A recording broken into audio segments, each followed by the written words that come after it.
বড় একজন ভণ্ডপীর মানুষের কাছে জান্নাত বিক্রি করা শুরু করলো।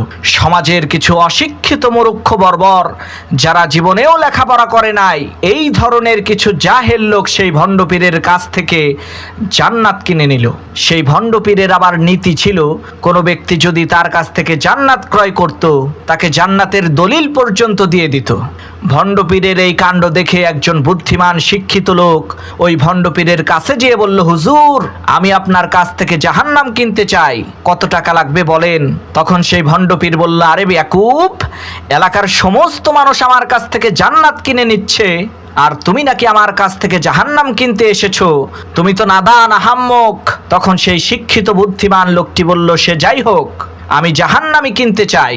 তখন সেই ভণ্ডপীর বলল, ঠিক আছে, যেহেতু এত করে বলছো, তাহলে দাও, 300 টাকা দাও, আমি তোমাকে জাহান্নামের দলিল করে দিচ্ছি। কথা অনুযায়ী সেই শিক্ষিত বুদ্ধিমান লোকটি জাহান্নাম ক্রয় করে এলাকার বাজারের মধ্যে যে মাইক দিয়ে ঘোষণা দিল, প্রিয় ভাই সব, আপনারা কেউ আর ওই ভণ্ডপীরের কাছ থেকে জান্নাত কিনবেন না, কেননা আমি জাহান্নাম কিনে ফেলেছি, আর এটা হচ্ছে তার দলিল। আর আমি আপনাদেরকে প্রতিশ্রুতি দিচ্ছি, আমার এই জাহান্নামের মধ্যে আপনাদের কাউকে ঢুকতে দেব না। সুতরাং আপনাদের কষ্ট করে কারো জান্নাত কেনার প্রয়োজন নাই।